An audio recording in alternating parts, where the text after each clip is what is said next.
legacy in the time where heroes lived. People like Salahuddin, who gave his life for Islam, our legacy.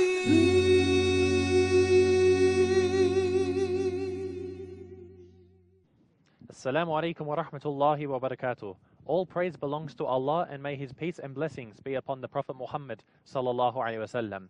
Welcome, dear viewers, to the next episode of our show where we're looking at Islamic history. Insha'Allah, today we're going to be looking at the role of Islam, the development and the legacy of Islam in Southeast Asia. Now, I'm sure many of us would know. Actually, I'll give somebody a quiz, inshallah. I'll start with you, Uthman. A quiz question for you. Go on. What is the largest Muslim nation in the world today? Okay, I'm going to go with Indonesia. Indonesia. Does everybody agree? Yes. Yes. Indonesia. Can anyone tell me approximately how many Muslims there are in Indonesia? Probably close to 300 million. A little bit less. We're looking at Above 200 millions. Above. It's approximately 200 million Muslims. 200 million. This is a large amount of Muslims. You know, all of Indonesia is 240 million. Just the Muslims themselves is 200 million. This is a massive amount. This is practically more Muslims than the whole Middle East put together. Think about this. Put this into perspective. All of the Arab nations of the Middle East, there are more Muslims in Indonesia than these put together. Yeah, and also many people have the mistaken belief that the Islam is just for the Arabs. Of course, Islam is not just for the Arabs. The Arabs are a minority. Yes, in there the are maybe Muslim one fifth of Muslims in the Ummah. world. Very, very tiny. Or even below 1/5. Indeed. You see, for example, you've got more Muslims in China than you do in Syria. You've got more Muslims in China than in Syria. You've got more Muslims in Indonesia than perhaps the whole Middle East. So this really, it changes the understanding of the Muslim demographics that a lot of people do tend to focus on, because even though Indonesia has 200 million Muslims, we don't hear much about the role of Islam in Indonesia, in Southeast Asia. This is not to say that Islam isn't well developed there. It just means, because the Ummah is so big, we're looking at, about 1.5 billion Muslims. It's really hard to keep track of all of the Muslims. If we were a small nation, 1 or 2 million, it's easy to keep track of. But alhamdulillah, the Muslim Ummah is so big and so diverse. You do almost forget sometimes about some parts of the world. The Muslims in China, the Muslims in Philippines, the Muslims, especially as we're talking about in Southeast Asia. Now, what we want to do, inshallah, is, give a bit of a focus on this part of the Islamic world in which you find perhaps a majority of Muslims of the whole Ummah. Southeast Asia, it's what countries? When we say Southeast Asia, you've got Asia as a whole. Western Asia, we're looking at the Middle East. South Asia usually refers to India. East Asia, we're talking about China, Japan, Mongolia, these areas. So Southeast Asia is below this. So below Japan and Taiwan, you've got the Philippines, you've got Malaysia, Indonesia, Vietnam, Singapore, Thailand. Brunei, Thailand, Vietnam. So this area is considered Southeast Asia. So we're looking at a place that a lot of the places are islands. It's made up of a large amount of small islands. The Philippines, for example, you're looking at about 700 different islands. You look at Indonesia, hundreds of islands. Malaysia, many islands. 1,200 islands in 1,200, it's a lot of islands. And Islam spread through all of these. I don't think anyone can cap Indonesia. Some say there's about 10,000, some say there's 50,000, other reports say there's 70,000 islands. I think high tide, low tide, you'll probably have more and less islands. And the interesting thing about that is the Islamic army never stepped on Indonesia. Generally speaking, yes, this is what we're going to look at. Because the first thing we want to know is, how did Islam get into Southeast Asia?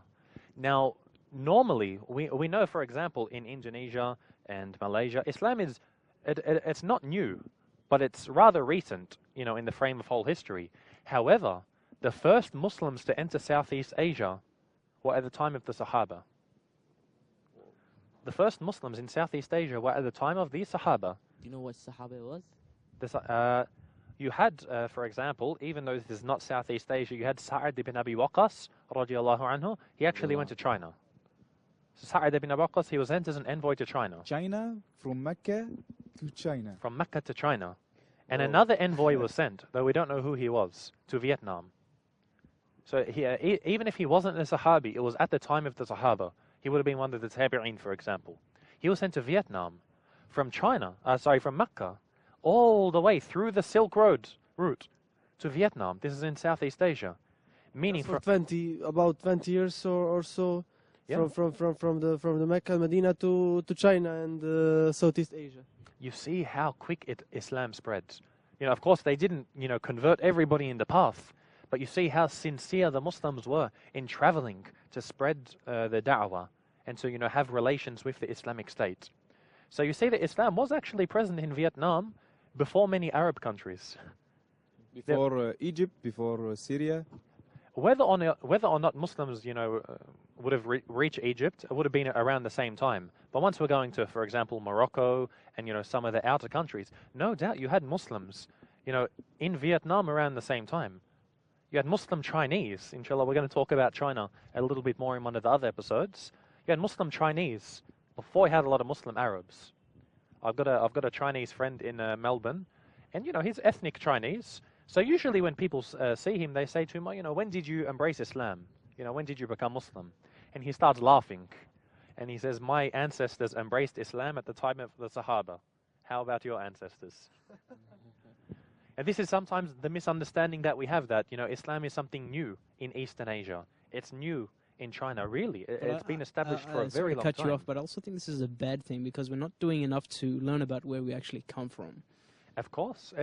This is our history. To find, especially when we talk about Islam in China, really, we could talk for hours about this, talking about the amazing legacy. It's going to shock you. You're going to say, really? I never knew about this. And why we haven't known about this is because for a long time the Muslims have been very very narrow-minded with our history. We think history is confined to the Sahaba and, in the Arab lands. But you find some of the richest history is in the Mughal Empire, in India, in Southeast Asia, even in the USA, as we'll see in some of the episodes. An amazing history of Islam in all of these lands. So you see how early, it was actually, for example, it was in the year 650. In 650 onwards, you had Muslims present in Southeast Asia, around Vietnam. You actually had, there's an ethnic group in Vietnam, they're called the Cham. The Cham, you find them in Vietnam, you find them in Cambodia. They were the first Muslims, they were the first people to actually start embracing Islam in Southeast Asia. So they were polytheists, just like when the Philippines, when Islam came there, or The Cham were a mixture of Hindu and Buddhist. You find the majority of Southeast Asia before Islam was either Hindu or Buddhist. What had actually happened, because you think Hindu, you find Indonesia was a Hindu country, generally speaking. What had happened was the Indians, in the old days, especially along the Malabar coast, along the western coast of India, from Calicut and places like this, they actually migrated down into what they called Srivijaya. Srivijaya, it's now what we call Southeast Asia. And it's amazing. I remember I was actually in the Malabar region in India, and you'll see these are Indians. They live in India. They speak Indian. They've been there for many generations, and they look like Malaysians. If you were to look at their faces, you'd say, "Are you a Malaysian?" They say, "No, I'm Indian." You're amazed, because their facial features are very similar to the Southeast Asians, because they're the ones who migrated there, and they brought with them Hinduism. And then later on, of course, you had Buddhism, which was basically like a sect of Hinduism. So the majority of Southeast Asia was either Buddhist, it was Hindu, or it was just animist, like they just worshipped idols or nature or something like this. Was any wars between them? No doubt. But, in the pre-Islamic period, there were a number of wars that were fought. The history is very limited, because at that time, even, writing wasn't very common. So the majority of what you hear is passed on through mouth. And when things are passed through mouth, they tend to get exaggerated over time. So there's not too much known, before the history of Islam. However, we know that the Cham, from around Cambodia and Vietnam, they were the first ones to start embracing Islam. This was around the 10th century. And this is so it was quite early on. This is probably about 300-400 years after the time of the Prophet ﷺ. So Islam came very early on, But because, as we said, when Islam went into the Middle East, it went into North Africa, there were conquests. And when you actually conquer an area, you can establish Islam. But when Islam went into Southeast Asia, it went in, by da'wah. There were no Muslim armies that marched upon China. Without wars, without swords, without blood. There were no wars. And the downside to this is that the Muslims didn't conquer the areas. If the Muslims conquered the areas, you would have had Islam established. But they went through spreading, da'wah. So it took quite a few centuries to actually take hold in the region. So they didn't conquer it with by using swords or try to spread Islam, like some people have that mistaken belief that Islam is only spread by the sword. They conquered it by using the intellect and by using the heart. This is what we're going to take a look at. And, a lot of people do bring up this point, was Islam spread by the sword? Of course, it points. The Muslims conquered areas. No doubt, the Muslim armies fought. And when you fight a battle and you're victorious over a land, you don't say you can have it back now. No, you conquer the lands. And this is how Islam spread in the majority of places. And this is the best type of conquest because you actually have control over the area. As we see, one of the downsides of spreading Islam in this method of da'wah is it becomes very delayed. But nonetheless, this happens. It spread through Southeast Asia like this. You can say that the Islamic government was spread by force, but the Islam was spread by the peace Of course. elements. In the end, even once you conquer an area, there are very few exceptions. The Muslims didn't force people to embrace Islam. The Muslims would conquer a land, and they would say to the people, you've got a choice to choose. But once you control the state, there's no propaganda. There's no Fox News to, be speaking about Islam and giving misinformation. You own the media. You're the ones in charge. So this is, no doubt the benefit of this. And this is why, you find many Muslims. I remember there was one sheikh, his background was from Albania. And he was saying, may Allah reward the Ottomans who conquered our land and gave us Islam. And really, if you have that choice of having Islam or, not being conquered and not having Islam, you can't compare the two. Living in darkness and polytheism or living in truth. You really can't compare the two. Without hygiene. Yeah, as we talked about in Andalus, in many of these episodes, we say, backwardness. Islam brought education. It brought enlightenment. Cleanliness. Intellect, a lot of these things. So no doubt Islam brought all of these, but the best thing it brought is the truth. Monotheism. And you have to be thankful for this. So we saw that, Muslims started trading with Southeast Asia around the 8th century, but it really wasn't until the 13th century that Islam sort of took hold around Indonesia and Malaysia. This is when you started to see people embracing Islam. Now, I'm sure many of us have heard of, the traders, the Arab traders who dealt with the Southeast Asians. And you find this is mostly a myth. It wasn't Arab traders. The majority of them were Indian Muslims. The Arabs were very isolated. They didn't really deal with the Southeast Asians that much. At this time, the majority of them were Indian, South Asian, Bangladeshi, Muslims from around this area. And what they would actually do is they once you trade with a nation, you build up a good relation. And so what they did is they would actually, spend time living there. And, once you live there, you have to marry. So they would marry some of the local women. And, being rich traders, they started to marry some of the, more influential, from the influential families, even from some of the ruling families. And this is how they got close to the rulers. Now, once you find the rulers embracing Islam, you just need one sultan. You just need one person to embrace Islam.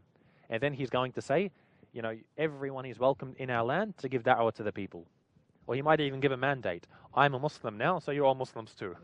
As like in Sadah Kingdom in 12th century, they converted to Islam. Yeah, you'll find once a king embraces Islam, he'll say to his people, this is what I've got, this is the truth, accept it. Or when the Prophet, peace be upon him, he sent the letters to the some of the kings of the world, and some accepted Islam and some didn't accept Islam. Indeed. And you find when the rulers embrace Islam, it facilitates, the people actually following them. If the ruler rejects, then of course it's going to be far more difficult. He might not allow you to come into the land. If he doesn't like Muslims, it's going to create problems. So we saw in this area of Southeast Asia, the first place that, Islam really started to take off in was around Java, which is, around central Indonesia, the Maluku Islands. This is, towards the end of the 13th century, North Sumatra, northeast Malaya, Brunei, I'm sure most of us have heard of the Sultan of Brunei. You know, this very rich man. The most wealthiest persons in the world. He was for a very long time. Then we had Mindanao. You know, we did an episode on the Philippines. Mindanao in the southern Philippines. Islam started to spread through here all the way up until, you know, even in Manila. Manila was actually ruled by Muslims, as we talked about. Raja Sulaiman. You know, I wish we could talk about the history of Philippines a little bit more, because it was very, very interesting to talk about this. But we say this is, you know, we're just cutting it short to say Islam did actually begin to spread through here. So eventually all of what we call the Malay Peninsula, many of the people started accepting Islam. Once the rulers, you know, accepted Islam, they followed suit. Now, from here, there's not too much documentation to actually show how Islam spread. I mean, we know, for example, you know, someone from Malacca, for example, he accepts Islam. And then generally we know the people embraced Islam, but we don't know how. You know, there are some stories of, you know, some Muslim, they call them like saints, wali, you know, they spread Islam through the region. So generally it's through da'wah. You can assume it was through means of da'wah, convincing the people of the truth of Islam. I think they saw how the Muslims acted, and they wanted to be a part of that. No doubt you would have seen the high morals, the good character. And at the same time, one of the reasons why we know Islam was not forced upon them is because you still had some of the outer islands who remained non-Muslim. And you had one major island in Indonesia, it's called Bali. A lot of us would have heard of Bali from the Bali bombing. Hindu religion. Until today, they remain Hindu. You know, nobody forced them to embrace Islam. And It's also, one of the most strictest place. and also Islam is the one, like, it makes sense. The religion makes sense. Of course it makes sense, and this is why you find people would accept Interesting Islam. that the Bali is a center of tourism in Indonesia. Yes, yes. We're going to talk about Bali in a moment, inshallah, and the effects of this. Now, we see one of the main things which definitely facilitated the spread of Islam in Southeast Asia in the 15th century. In the 15th century, there was a Muslim admiral. He was an admiral of an amazing big fleet of China. So he was a Muslim admiral of China. This means he's the head of the Chinese Navy. His name was Zheng He. Some report, depending on how you want to pronounce the name, either Zheng He or Cheng Ho, you hear all of these names given to him. Really, his name was Mahmud Shamsuddin. They called him Haji Mahmud Shamsuddin. Haji because he performed the Hajj. This Chinese admiral, subhanAllah, he took his the boats that he was on while traveling around the world, and he actually made Hajj. You know, this shows that this is a sincere Muslim. He went with the ships on the Hajj. Yeah, he took, you know, these were the ships that were traveling around the world. A very famous explorer. The chief, the admiral of Chinese fleet is going with the Chinese fleet to Hajj. Yeah, he went for Hajj. You know, he convinced the Chinese emperor. Which dynasty are we going back to, by the way? Oh, subhanAllah. We're going back to the 15th century. Okay. So whether or not this was the Ming, could have been towards the end of the Ming dynasty, or perhaps, yeah. Was the fleet also Muslim, or was they only? You find the majority of his fleet were also Muslims, especially the ones who went for Hajj. They would have been Muslims. So you can see this is a man who's sincere about his religion. So the moment he started going into Southeast Asia, you know, his justification to the emperor was, you know, we'll build trade relations. You know, this was his front for being able to travel there. But at the same time, he wanted to strengthen the Muslims, because he knew there were Muslims there. He wanted to strengthen the da'wah. So what he would do is, well, actually, I'll give a quote. There was a Indonesian Islamic scholar. His name is Hamka, and he said himself. He said, the development of Islam in Indonesia and Malaysia is very, very closely related to the Chinese Muslim admiral Zheng He. When he came to Malacca, which is one of the areas in Malaysia, Indonesia, he said he built granaries where they would store grain for the people to eat. You know, he built warehouses and factories so the people would actually benefit. It's like he went there, you know, on a welfare mission. He didn't just go to build trade relations. He came there to strengthen the Muslim community. This is Mahmoud Shamsuddin who do this. Mahmud Shamsuddin, Admiral Zheng He. He went there to, you know, develop Islam in these islands, to strengthen them. He's, I believe he's one of the most popular historical figures in China to Muslims and to both Muslims and non-Muslims. Yeah, the non-Muslim Chinese greatly respect him, because he wasn't just an admiral. He was a famous explorer. You know, we're going to discuss in the episodes about China. Some say that he actually made it to the USA. Some say he made it to Australia. He was an amazing explorer, and you see he had such high morals. He wasn't like some, like the Portuguese and the Spanish. You know, they'd, you know, travel to places and they'd kill the people, they'd rape the women. This is a man who wanted to spread Islam. It shows in Islam, for example, when the Arabs came into the land and showed them the deen, after they went back, basically once they understood the religion, they felt it was their need to spread it to the other islands, basically. They became the flag bearers of Islam. They didn't just say, okay, we have Islam, let us sit back. No, they went to the forefront. And Zheng He, rahimahullah, was one of these people who really went out wanting to spread Islam. So we see where he went, it was said, another Indonesian scholar whose name is Salamat Muljana, he writes, Zheng He built Chinese Muslim communities. So what he would do, he was actually bring Chinese Muslims, not just to educate the people, but they would live there. He would leave Chinese Muslims in there, in places like Palembang, in a place called Sanfa in the west of Kalimantan. And he founded, similar communities in Java, the Malay Peninsula, even the Philippines. So what he'd do is he'd actually bring Chinese Muslim scholars. He had translators who spoke Arabic, who spoke Persian, who studied fiqh. These were scholars. And he would take them with him and leave them in Indonesia. And, they stayed there. Their relatives remain up until today. So what they would do is they would come and they would teach the people about Islam. It's amazing. This is a forward-thinking The man. Chinese people came to spread Islam in Indonesia. It is like... Yeah.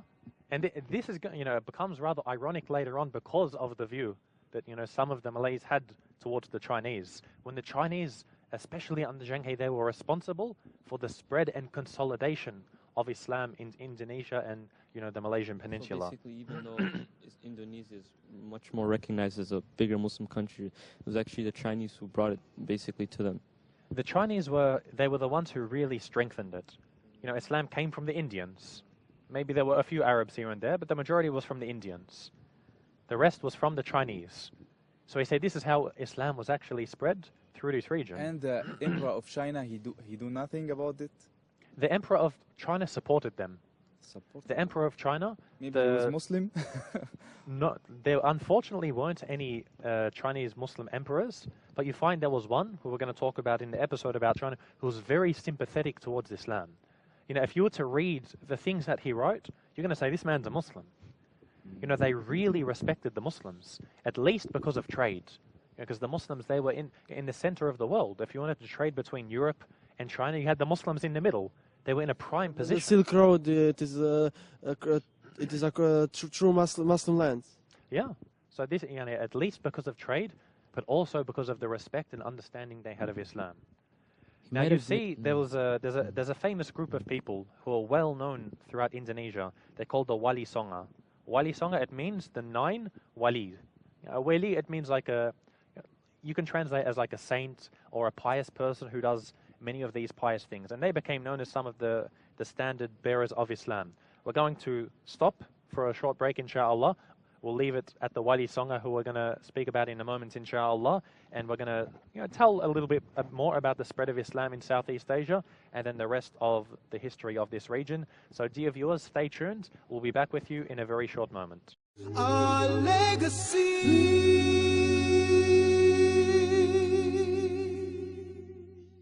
Our legacy.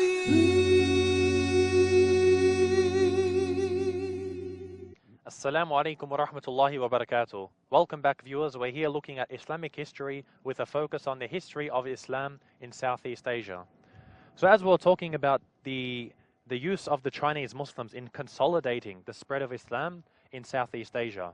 Now there's a group in Indonesia, they're known as the Wali Songa, who are known as the 9 Walis. And they're known to be the 9 who really worked very hard to spread Islam all throughout Indonesia. And until today, they're considered like national heroes. Now, what's interesting to notice, the ones who spread Islam through Java, is that almost all of them were ethnic Chinese. Even though later they became, their names became, they adopted Malay names, they adopted Malay culture, their original names. For example, you have one of them, his name is Bon Sui Ho, very Chinese sounding name, Gang Si Chang. These are Chinese names, you can't doubt this. These are names of some of the 9 Walis who spread Islam throughout Southeast Asia. They was Ahlul Sunnah or they was Sufi? 100% Ahlul Sunnah. Ahlul Sunnah. You'd find that, like in many parts of the world, I mean, the word Sufi, it really can have very broad meanings. You have people who call themselves Sufis who spin around in circles and this. Then you got other Sufis who, really, they're like Ahlul Sunnah. Like you have, for example, Omar Mukhtar. Mukhtar from Libya, even though by name he was a Sufi. But if you look at his practice, he was not like the the whirling dervishes. This is a name which really it doesn't carry much meaning. Like the word Wahhabi or Salafi, it is like a broad meaning because the people are misuse these words. Yeah, these are names. What we do is we look at the actions of the individual, and these individuals were well known for spreading Islam throughout Java. Did the walis have any anything in common? And as I said, a lot of them had, they were Chinese backgrounds. They were du'at. They were callers to Islam. They were scholars of Islam. They went and they would teach the people about Islam. Because a lot of people embraced Islam. But if you just embrace Islam and you don't have someone to teach you, it's easy to go back to ignorance or to become lazy. So what these nine walis, as they call them, were known for, of course, only Allah knows who's the awliya of Allah, but we'll use his name, that's what they're called. They did a very good job in really teaching the people and consolidating Islam in Java and around central Indonesia. There was one team. There was one team in the same time. They all lived around the same time period. Now, it's interesting to note, as I said, Islam, it's not new in Southeast Asia, but it is recent. We're talking about the 15th century. This is, even after the fall of Andalus, that these people lived. This is after 1492. This is after Columbus has, supposedly discovered America. This is when Islam really started to, take hold in Southeast Asia. So this is, it's always good to sort of put things into a time period, just so we sort of understand where things are going. So we see the entry of Islam happened bit by bit. There was no major invasion. There was no conquest. Rather, it happened through trade, through the rulers, the kings embracing Islam. Was there a major Islamic influence on these countries before the, let's say, the 13th century? Not much. Other than trade that they had with Muslims, there wasn't much of an influence. Islam was, sort of kept back to traders and not much more than that. But after this, once you had the teachers, the da'is, the kings embracing Islam, this is what really facilitated the spread of Islam. Now, everything was going fine. The people have embraced Islam, enjoying themselves. You have many sultanates, the people are happy. All of this, this happiness and freedom and independence came to an end in the 1800s. In the 1800s, we had the period of colonization, where the Europeans decided they wanted to go conquer the world. You had like the Great Game, Russia and the UK fighting over Afghanistan, the scramble for Africa. Every country wanted to get a piece of Africa, and Southeast Asia wasn't spared from this. So you see that Indonesia was conquered by the Dutch, by the Netherlands, and Malaysia was conquered by the British, by the UK. And you see that, especially the Dutch, the English weren't that bad. I mean, throughout history, you see the English are probably the worst colonizers, but with Malaysia, they weren't too bad. They were generally quite benevolent. But the Dutch were very, I won't call them tactless. They were very tactful, but in the meaning, a very bad way. What they did is they saw that you had two main ethnic groups. You had the ethnic Muslims, who were called the Malays. Whether or not they were actually Chinese background or not, it didn't matter. If you were a Muslim, you called a Malay. And until today, you find, for example, in Malaysia, more so Malaysia than Indonesia, if you want to call yourself a Malay, you must be Muslim. If you have someone who's a Malay and they, leave Islam, they say you're not a Malay anymore. So a Malay by default is a Muslim. Even though it's an ethnic and a linguistic group, it implies Islam. So you had the Malays and you had the Chinese. Because China is very close to Southeast Asia, you had many Chinese traders who would come down. So the Chinese, they retained their Buddhism, Confucianism, or even atheism. So these were the two main groups. So Malay being Muslims, almost like Jew being an ethnic group and a religion at the same time, was it almost like that? In some ways. But they were really paired together. You could be a Jew who embraces Christianity, but you're still a Jew ethnically. But to the Malays, they'd say, as soon as you leave Islam, not that anyone really left Islam, and you very rarely find this happening. If they leave, you said, you're not a Malay anymore. So that's where they got the whole country name, huh? Malaysia was named after the Malays. It's actually interesting because at that time, Indonesia, Malaysia, Philippines, all of them speak Malay languages, and ethnically they're Malays. Now, when the period of colonization ended, both the Philippines and Malaysia, wanted to have the name Malaysia. So the Philippines was getting ready to say, we're going to name ourselves Malaysia. They didn't want the name the Philippines. They wanted to drop this. But Malaysia beat them to it. Did they They have beat them by a week, for example. did they have a certain reason to split the Malaysians up like that? In which way, sorry? Like calling one group of people Malays and the other group of people Chinese. This is because of the colonization. You know, inshallah, we want to have a whole episode sort of looking at the fall of the Khilafah, the period of colonization, where the Muslims were broken up into ethnic groups, nationalities, you know. There was no such thing in the past as I'm Indonesian, you're Malaysian.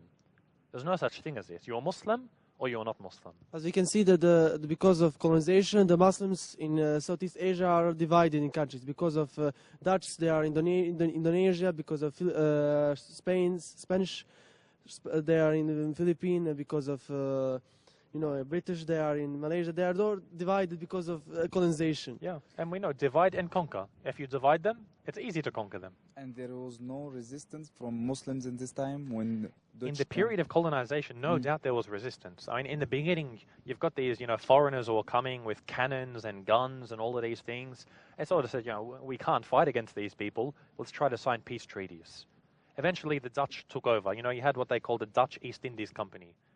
They would, they were de facto rulers of most of Indonesia. Then eventually this company fell apart, and so, the Netherlands took complete control. Now, the Dutch, as I was saying, was smart. Very smart in a bad way. They saw you had the Muslims, the Malays, and the Chinese. And they realized if we can keep them divided, I mean, even though the Chinese, they're not Muslims, if we can keep them divided, then we're going to be able to keep our power. And they favored the Chinese over the Muslims. When did the Chinese become non-Muslims? Because it was the Chinese who were teaching the... These are new Chinese. Okay. So you had the Chinese who became Muslim, now they're called Malays. The Chinese who hadn't embraced Islam yet, we call them the Chinese at this point. Now what had happened was the Dutch realized if the Malays and the Chinese ally themselves together, they can fight us. If we keep them disunited, then that's it. As we said, divide and conquer, the well-known disunity. rule. We are this whole episode is about disunity in the Islamic world. This disunity between Muslims and non-Muslims. But yeah, between Muslims, because they realize that it doesn't matter, Muslim, non-Muslim, they don't want us here. That's not their lands. They're not welcome there. The natives don't want them. They would exploit the people. I remember one of my teachers, he's Dutch, and his background, he said, his grandfather, he was in such a position in India, he could just go up to any woman and say, you're mine for the night. If she argued, she could be killed. These weren't benevolent people. These were people who, really went there chasing the dunya. So the locals, they didn't like them, but they were powerless. As long as they were divided, they were powerless. So what the Dutch did is they actually put a law in place. They made it illegal for a Chinese to become Muslim. So a Chinese was not allowed to become Muslim. If a Chinese became Muslim, they would be arrested. If they insisted on being a Muslim, they could be killed. This is how they, use this divide and conquer. That's the exact same thing that's happening right now. It's unfortunate, but you see with the Dutch, it was direct. They didn't hide it. And then, okay, let's just say someone can't become Muslim. At least if a Muslim marries a Chinese woman, this is almost like she's converting, even if she doesn't say she's a Muslim. So the next rule they put, a Muslim is not allowed to marry a Chinese woman. A Chinese man can marry a Muslim woman, not that it ever happens.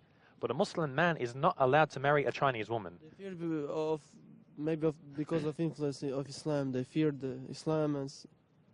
Yeah, they feared the Muslims gaining that power because they realized the Chinese, not being Muslims. Because they knew in the past, maybe of Andalus and Sicily, how the Muslim civilization and how the Islam has a big power, Not big just influence. in this, they saw it before them. They saw when they came to the Chinese were willing to, negotiate. Just accept a little bit of money and, you can take their honor. But when it came to a Muslim, you couldn't buy them out. You couldn't get them to sell their religion. So they used this policy of divide and conquer. And in this time was no any other Muslims to help? Well, all of the Muslim lands in Southeast Asia were colonized at that point. All of the lands. From other continents, Egypt. I hear that in the 16th century, for a couple of years, the Ottoman Navy came to help the Malaysians, but it was only a couple of years because it was it's too very, far. very limited. It's too far. The Ottomans were weak at that point. The Ottomans did have contact with the Muslims in the Philippines, for example. You know, they sent them scholars, they sent them, you know, people, they gave them support, but they couldn't send armies. Because that is too far, maybe 10,000 kilometers. Not just too far, but they weren't able at the time. The Egyptians had their own things to worry about. You know, the British were colonizing them. You know, they had all of the Muslim world went into this state of decline, where they were being conquered, and, you know... But in the 16th century, the beginnings, for a couple of years, the some sultanate, I don't know the exact name, maybe Malacca, they recognized Sultan or the Khalifa as a leader, but because of farness and because it is and also Ottoman Empire isn't like it doesn't control the whole world. And they couldn't. And even the Muslims in the Philippines, in Mindanao, they actually had some correspondence. And this is one of the downsides with, I think it was Sultan Abdul Hakim II, Abdul Hamid II. They actually said to him, what should we do? You know, can you give us troops to support our fight? And he said, I'm sorry, but I can't give you troops. I advise you to surrender. Surrender to save your lives. But we can't support you at this point. You know, we're looking after our own country and struggling to do so. Everyone have his problems. But they didn't surrender. Unfortunately. At that time, they signed a peace treaty. It wasn't an absolute surrender, but it was like a sulh, a peace treaty. So when the Dutch came by, I remember like Italy and Andalus, like, is this the first time that a colonizer actually came and made a law like you cannot become this religion? Because I've never heard of something like this. This is something you'll find happening quite often. You know, they would either put a state religion or they'd, you know, limit the people. The Mongols were famous for, you know, meddling with religious affairs as well. You saw many things like this would happen. As I said, in the case of Italy nowadays, the Muslims are, say, with less rights than non-Muslims. So we can we have discrimination in the today Europe. Yeah. Is there a reason why they're getting conquered all of a sudden? Why these countries? Because at that time, Europe became very powerful. And Europe really... I remember there's a quote by Samuel Huntington, he might be an enemy of Islam, but some of the things he said in his book, Clash of Civilization, is true. He says one thing that the non-Western nations never forget is that the only way that the West became powerful was by attacking and plundering and exploiting other countries. I mean, Europe didn't become rich because they worked for it. They became rich by conquering Africa and taking their wealth, conquering Southeast Asia and exploiting the people. Just like what's happening today with certain countries going to other countries and exploiting them. Yeah, and you find this is like happening USA in a different name. like USA are doing with Iraq and Afghanistan. No, we don't need to go into details, but we see it happening time and time again. History repeats itself, just under different names. So we saw this was the situation where the Muslims were very oppressed in their own country up until the Indonesian Revolution, which is when they actually took power from the Dutch and the Dutch left. Now, after the revolution, you find that the country Indonesia especially becomes staunchly secular. They had a thing they called Pancasila, you know, the five laws. It was like it become a secular nation. Even though the first law is that, you know, we believe in one God. The rest was about, you know, equality of all religions and things like this. And the way that it was put into effect, Islam was pushed to the side. It become a very secular nation. Now, what had actually happened was the largest communist party in the world at that time was the Indonesian Communist Party. And they were very close to taking power. So you see that the Indonesian government at the time, they were actually fighting a war against the communists. So the Muslims supported them in this. But at the same time, they didn't support the Muslims either. You know, they were very wary. On one hand, they're watching the communists, making sure they don't take power, but at the same time making sure not to give too much power to the Muslim groups. In Indonesia, yeah. Why? Why did not want to give power for Muslim troops? Because the Muslims were calling, like in 1942, for example, you had a group called Darul Islam. Darul Islam, they're the heroes after the Indonesian Revolution. They're the ones who said, we're a Muslim land. It is a land, it must be ruled by Sharia. And they were a very powerful group. You know, they, for example, in the 1950s, they took control. 1/3 of West Java was ruled by Darul Islam, ruling by Sharia. 90% of South Sulawesi, they took control. Aceh is, you know, one of the main areas of Islam in Indonesia. Darul Islam, this group, they conquered these lands. So this is after the revolution. They're actually proclaiming this is an Islamic land ruled by Sharia. 1950, Around the 1950s. So they started to spread. You know, they were taking power. The people wanted this. But the secularists who were in power at the time, you know, and they ruled the army, they really cracked down upon these groups. In the 1950s? This is around the 1950s. So we're not going that far back. So the majority of the leaders were imprisoned. They were killed. Their camps were destroyed, and they were really pushed. Especially to Aceh, this area, they were pushed here, and they sort of said, "Okay, enough for now. We're not going to fight." But what they would do is, instantly after this, they would take power. They'd form a new group. So they said Darul Islam is an illegal organization.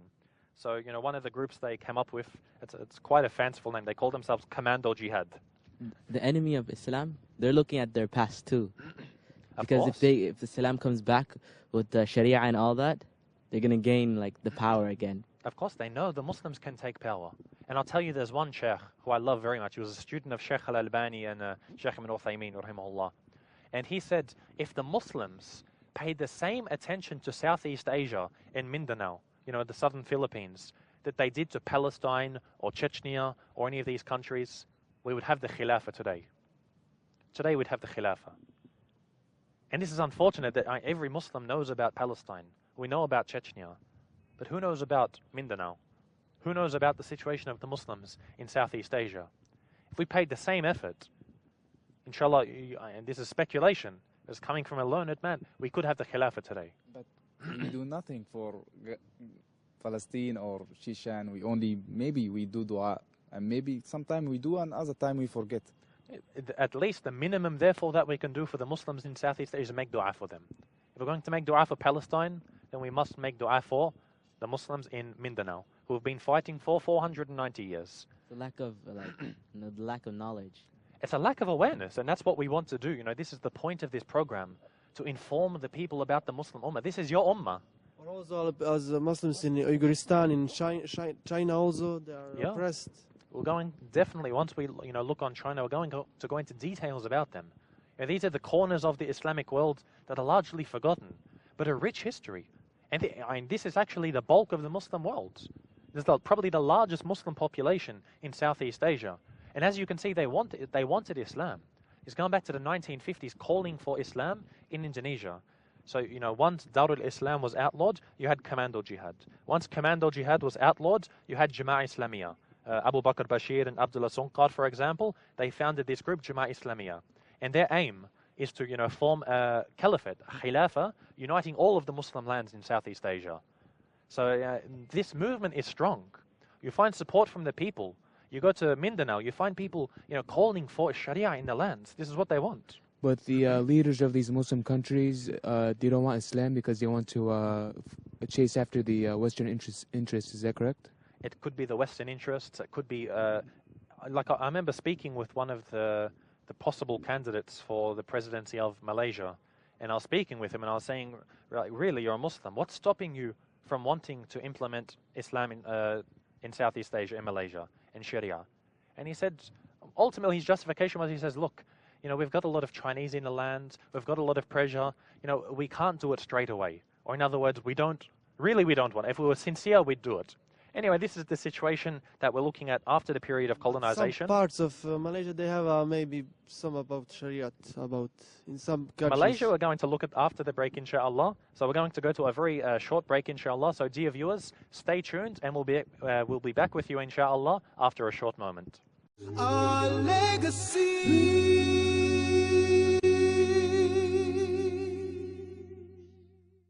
Our legacy.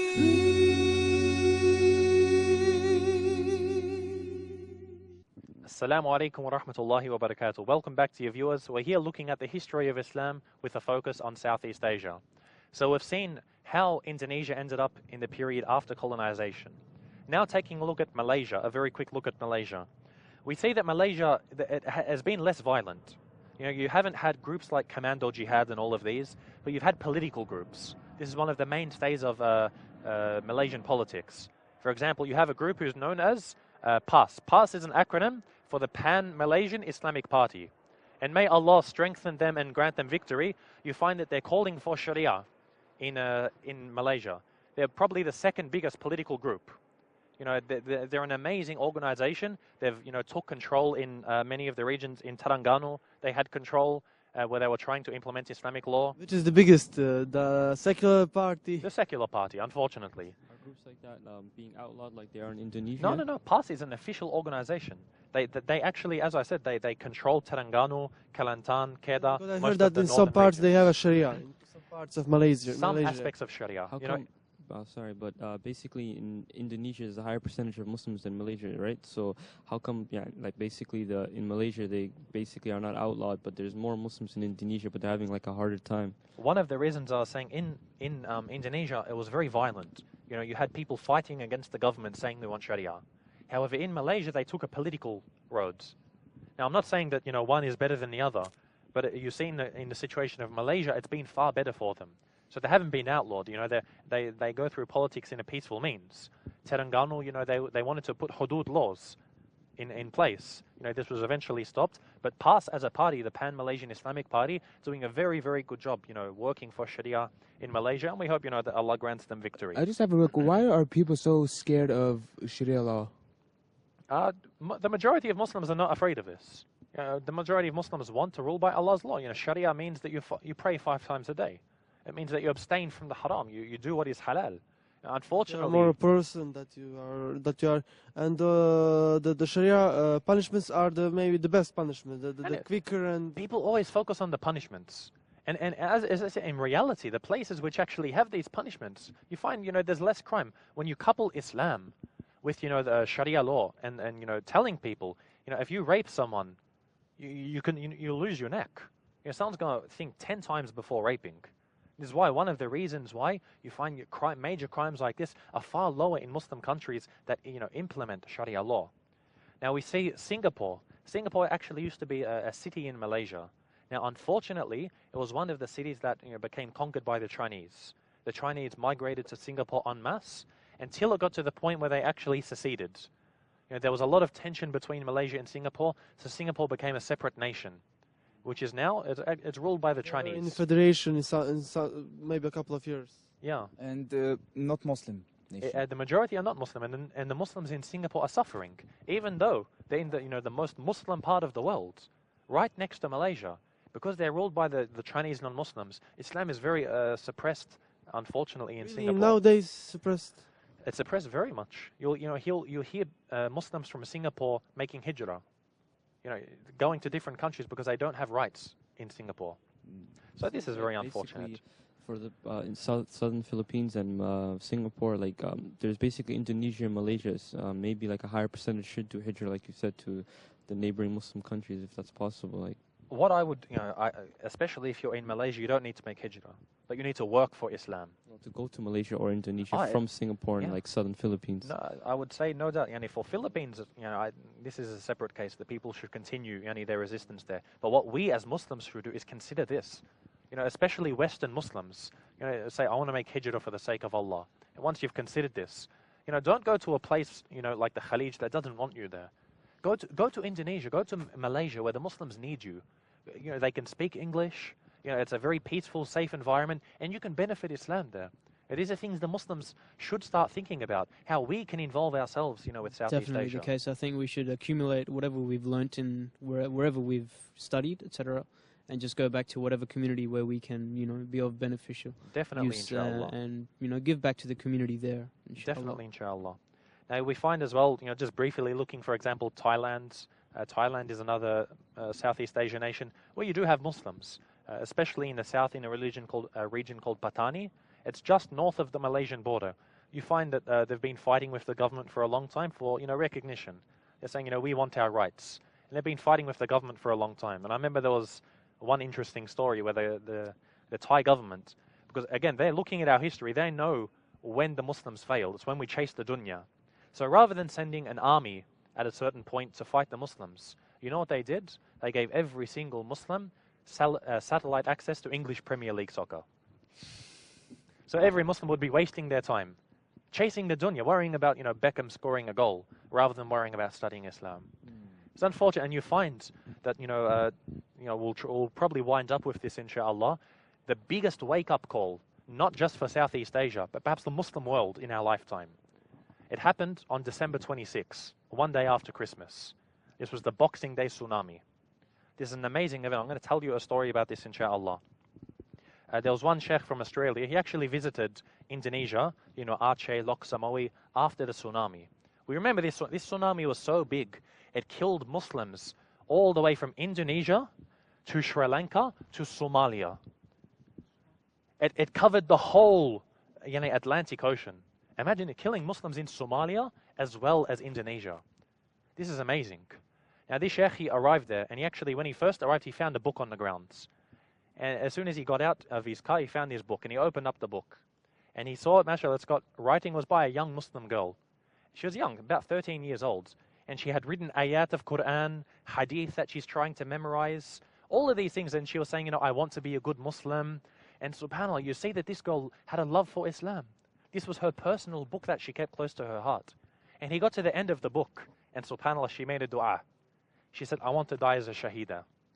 I want to die as a shaheeda. Now we know the Prophet ﷺ said, yani the shaheed is not just the one who dies in jihad. It's also the one who drowns. One of the ones who drowns can die as a shaheed. So may Allah accept her as a shaheed. Now what happened is this sheikh, he went to go visit many of the imams, you know, in the areas that were hardest hit. And he said to them, tell me the situation, you know, what was happening?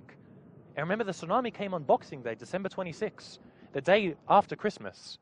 The imams, they said, we went around to to our ummah, we went around to our brothers to advise them, because many of them had started, you know, celebrating Christmas along with the non-Muslims, playing music for them, drinking alcohol, a'udhu billah, partying. So I said, you know, we are the imams of the community, we must go advise them. So they went to one group who was, you know, playing music, and they went to them and they kindly advised them. They said, brothers, don't you know this is haram? This is actually, you know, it's like you're leaving Islam through doing We this. Muslims, we not party in this. We're Muslims, it's not our religion. And so this group actually got up and started to beat the imams, punching the imams. Whoa. And they said, subhanAllah, we didn't realize how astray the people have gone. They went back to the masjid and they made dua. They said, Ya Allah, guide our people. What can we do? We've tried to warn them and this happens. May Allah guide them. The Prophet ﷺ told us, every time, every day, 3 times, the ocean pleads to Allah. The ocean calls out to Allah and says, Ya Allah, there are people in this land who disobey you. There are people in this land who oppress and takes the rights of others. Let me take them away. Let me take them away. But Allah, through His mercy, He says no. But once in a while, Allah does not say no, and He allows the ocean to take them. I also heard that the government in Indonesia and the country, like they banned the Muslim emirs, Muslim dais to talk people about Islam. No, and this is unfortunate that they're stopping the people from calling the people to Islam. And many of the imams, they said, you know, we were in the masjids, and everyone who prayed Fajr in the masjid was there for Isha. Everyone who was there for Fajr survived till Isha. Some of them were in the masjid when the tsunami came, and they said, we saw the waters. We saw the waters coming. When it came to the masjid, it would go around the masjid. Yeah, I've seen a picture actually on the computer, and it's like all of the buildings are wiped away, and then it's just like a masjid standing in the middle. Indeed. It's amazing. And it is the biggest reminder. There was like an acrostic that people made in the Malay language, tsunami, T-S-U-N-M-A-I, and it basically translated to, Ya Ummah, O Ummah of Muhammad, repent to Allah. And from these letters in the Malay language. I think what's interesting to note here is this tsunami that occurred on Boxing Day 2004. It happened in Aceh, which is a self-autonomous region in North Indonesia. Now, this apparently is supposed to be the most strictest part of Indonesia that is supposedly Sharia compliant or has aspects of Sharia law in their government, in their autonomous government. This is a wake-up call for every exactly. Muslim. So I think we should, you know, take heed from this event that happened. For those who know nothing about this Boxing Day tsunami, I mean, we were pounded by this because I mean, we live in Australia and it's just next door. Exactly. No. Even I was worried, like, how come we didn't get hit? No. So regardless where you are, how, you know, well practicing you think you are, you know, Allah subhanahu wa ta'ala will not spare anyone. Indeed. It's a wake-up call for the Muslims of Southeast Asia and a wake-up call for the Ummah. So inshallah, we're going to finish here. This was, you know, a very brief look at the history of Islam in Southeast Asia. We hope that it was, you know, beneficial for each one of us. May Allah reward you all. And we hope it was beneficial for you too, the viewers. And we hope that you've taken the best from this. May Allah reward you for watching. And make sure to watch us in future episodes. Wassalamu alaikum wa rahmatullahi wa barakatuh.